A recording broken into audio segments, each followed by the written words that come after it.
বৌমা আজকে কিন্তু পার্লারে যাবো। পার্লারে কেন মা? আর চুলগুলো না কেমন একটা হয়ে গেছে, একটা কাট দিয়ে আসবো পার্লার দিয়া। আপনার চুলের লেয়ার কাটটা খুব ভালো মানাইবো। সত্যি তাই? হ্যাঁ মা, আপনাকে খুব সুন্দর লাগবে। বলছি তোর আলমারিতে গুছাইতে গিয়ে দেখলাম অনেকগুলা জিন্সের প্যান্ট, টি শার্ট। বলছি ওইগুলো পড়তে পারিস না? এরকমের গরমের ভিতরে কাপড় চোপড় কতগুলা পেঁচাই আসিস। হ্যাঁ মা, ওইগুলো পরা যাবে? পাবে না তো কি, ওইগুলাই পড়বি। এই যুগে কেউ শাড়ি চুড়ি ওরকম পেঁচাই বসে থাকে নাকি? আর তার থেকে দুই একটা আমারেও দিতে পারিস, আমিও পড়ুম। আমার গুলা তো আপনার হবে না। ও তাই? তাইলে এক কাজ করবো, আজকে পার্লার থেকে আসার সময় কিছু নিয়ে আসবো আমার জন্য কিনা। ঠিক আছে মা, আপনি এগুলো পছন্দ করেন আমি তো ভাবতেও পারি নাই। এই থেকে আপনা আপনি করতেছিস, আমি কি দোকানদার নাকি? আমারে বলবি মা তুমি। বল বল একবার বল মা তুমি। মা তুমি। কি সুন্দর লাগতেছে শুনতে, আবার বল মা তুমি। মা তুমি। আমি জুয়ান জান থাকতে আমার শাশুড়িটা আমার কিছু করতে দিছে না, কোনো ফ্যাশনই করতে পারি না, কোনো সাজগুজও করতে পারি নাই। কিন্তু এখন তুই আসছিস, তুই আর আমি মিলে ফ্যাশন করবো, দুজন মিলে কেনাকাটা করবো, সাজুগুজু করবো, দুজন মিলে পার্টি করবো। ভাবা যায় এরকমেরও শাশুড়ি হয়? নিজে সারা জীবন করতে পারি না, তোরে নিয়ে এবার করবো। চল এবার পার্লার থেকে আসি। বল তো আমারে কেমন লাগতেছে? মা তোমারে তো হেভি লাগতেছে। সত্যি বলছিস তো? হ্যাঁ মা, আপনার সেই সুন্দর লাগতেছে। মা তাইলে আমি যাই রান্না বসাই দেই। রান্না বসাই দেই মানি? এখন আবার কিসের রান্না? মা দুপুরের খাবার তো দুপুরেই শেষ, রাতের খাবার তো আর রান্না করা হয় নাই। তো কি হয়েছে, তাই বলে কি রান্না করা লাগবে? তাহলে মা?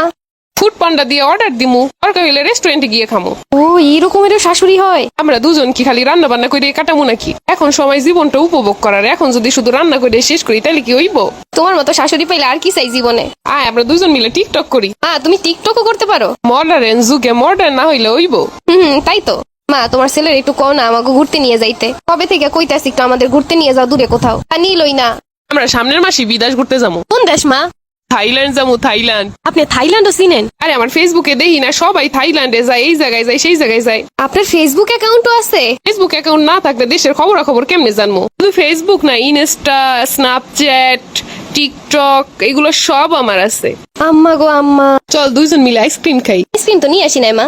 আরে ফ্রিজ ভর্তি আইসক্রিম আইনা রাইখা দিছি, তোর যখন মন চায় তুই বাইর করে খালি খাবি। হ্যাঁ আপনি এইগুলাও বোঝেন? আবারও আপনি আপনি করতেছিস, আমি কি দোকানদার? বলবি মা তুমি। মা তুমি না অনেক ভালো। আর শোন, তোর যত বান্ধবীরা আছে তাদেরকে আসতে বলবি বাসায়, সবাই মিলে একটা পার্টি দিব। এটা কি শাশুড়ি না ফেরেস্তা? আর শোন, মন খারাপ লাগলে আমারে বলবি, যেখানে যাইতে ইচ্ছা করে, যেই বাসায় যাইতে ইচ্ছা করে, যে বান্ধবীর সাথে দেখা করতে ইচ্ছা করে, আমায় শুধু একটা বার বলবি। আমি কি ঠিক শুনলাম? আমারও দুইটা বান্ধবী আছে, ভাবছি ওদেরও ডাকবো। ঠিক আছে মা। চল যাই ফুচকা খেয়ে আসি। আজকে তো অনেক রাত হয়ে গেছে। রাত 10টা বাজে, এইটা কোনো সময় হইলো? চল ফুচকা খেয়ে আসি। আচ্ছা মা। মামা 2 প্লেট ফুচকা দেন তো। ঝাল কি বেশি দিবে না কম দিবে? মা ঝাল ঝাল কইরা। আমারও ঝালঝালি পছন্দ। মামা ঝালঝাল কইরা দিয়েন। ফুচকা তো খাওয়া শেষ, কিন্তু এখন তো বাসায় যাইতে ইচ্ছা করতেছে না। তাইলে মা কি করবেন? চল আজকে আমরা শহরটা ঘুরে দেখি রাত্রেবেলা। এই রাতে গাড়ি পাইবেন কই? আছে আছে, গাড়ি আছে। তাইলে তো ভালোই হয়, চলো। এরকমেরও শাশুড়ি পাওয়া যায়? আমার তো কিছু কওনি লাগে না, সবই সে জানে। এরকমের শাশুড়ির পা দেওয়া পানিও খাইতে মন চায়। আজ যদি আমার মাইয়া থাকতো তাইলে কি আমি তার সকালাত পূরণ করতাম না? তুই তো আমার নিজেরই মাইয়া। এখন খালি আমাকে সংসারে একটা ছোট আসলেই হয়। আরে ছোট টোটো আউনের সময় আছে, এখনই না। আগে তুই নিজে বড় হ, তারপরে ছোট। বাহ কি চমৎকার কথা। শাশুড়ি এমন না হইলে হয়? এরকমের শাশুড়ি থাকলে তার পোলা দিয়ে কি করবো?